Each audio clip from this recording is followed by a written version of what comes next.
নমস্কার বন্ধুরা, কেসি কিচেনে সবাইকে স্বাগত।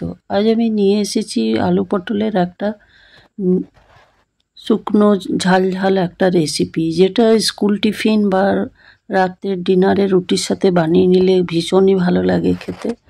দেখো, আমি পটলটাকে ভালো করে ছুলে কেটে নিয়েছি। তারপরে পেঁয়াজ, টমেটো, কাঁচা লঙ্কা, আলু আমি লম্বা করে কেটে নিয়েছি। দেখো, আমি দেখাচ্ছি পটলটা কিভাবে কাটতে হবে।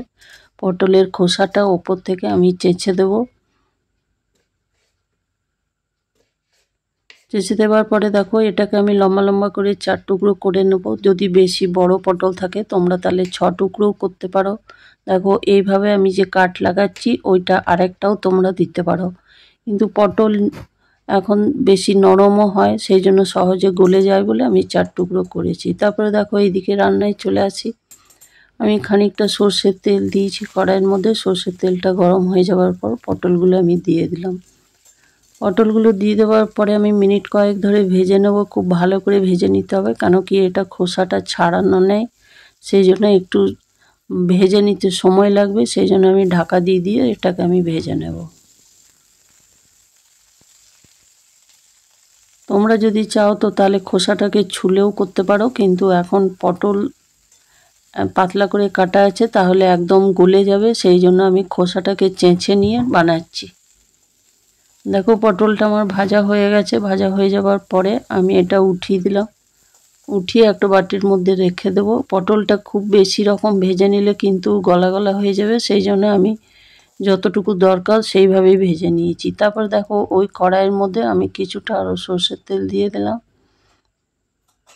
সর্ষের তেল দিয়ে দেওয়ার পরে 1 চামচ আমি কালো জিরে দিয়ে দিলাম এটার মধ্যে, তেলের মধ্যে ফোড়ন হিসাবে।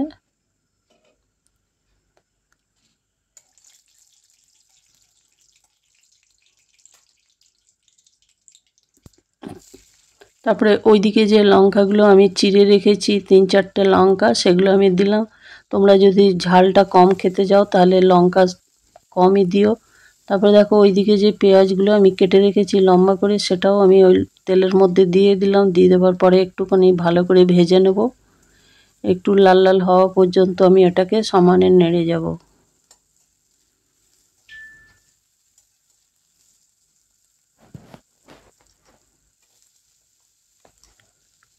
তারপর ওইদিকে যে আমি মিষ্টি আলু দিয়ে বানাচ্ছি এটা, সেই মিষ্টি আলুটা লম্বা করে কেটে রেখেছি, সেটা আমি দিয়ে দিলাম। তারপরে ওই যে টমেটো, একটা লম্বা করে বড় সাইজের টমেটোকে কেটে রেখেছি, সেটাও আমি ওইটার মধ্যে দিয়ে দিলাম। দিয়ে দেওয়ার পরে দেখো, আমি পরিমাণ মতো নুন দিয়ে দিলাম।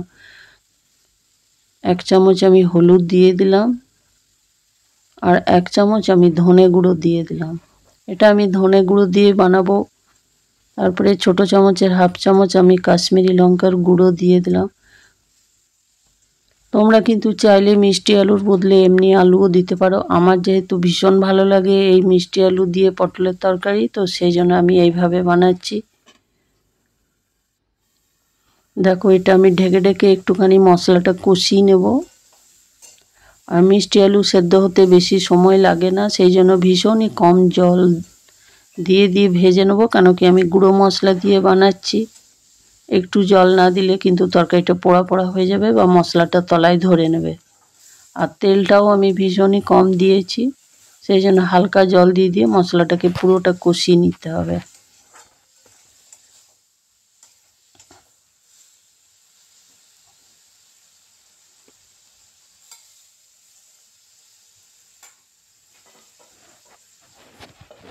তোমরা একদিন এইভাবে বানিয়ে দেখতে পারো, ভীষণই খেতে ভালো লাগে। পটলের তরকারি তো তোমরা নানা রকমভাবে বানিয়ে থাকো, একদিন এইভাবে ট্রাই করে দেখো।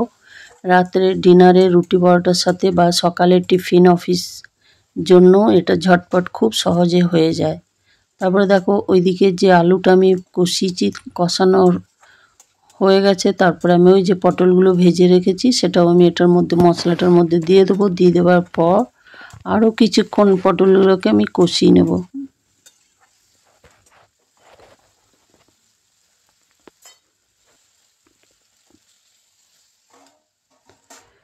কষিয়ে নেওয়ার পরে দেখো, এর মধ্যে আমি হালকা জল দিয়ে ঢাকা দিয়ে দিলাম। এটা সেদ্ধ হতে আর বেশিক্ষণ সময় লাগবে না, সেই জন্য এটা একটু শুকনো শুকনো ঝাল ঝাল তরকারি, সেই জন্য খুব হালকা আমি জল দিয়ে ঢেকে কিছুক্ষণ রেখে দিলাম লো ফ্লেম করে। তারপর দেখো আমার আলু পটল সবই সেদ্ধ হয়ে গেছে।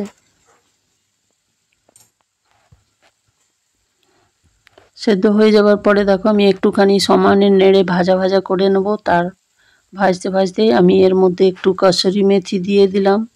এতে টেস্টটা কিন্তু আরও ভালো হয় বা বেড়ে যায়। তোমরা চাইলে এর মধ্যে ধনে পাতাও দিতে পারো। তারপরে দেখো এটাকে সমানে আমি কিন্তু নেড়ে যাব বা ভেজে যাব।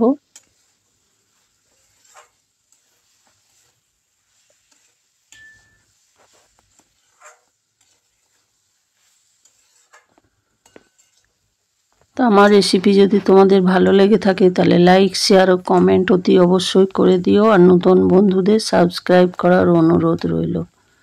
তোমরা ভালো থেকো, সুস্থ থেকো। ফিরে আসছি পরের কোনো রেসিপি নিয়ে। ধন্যবাদ।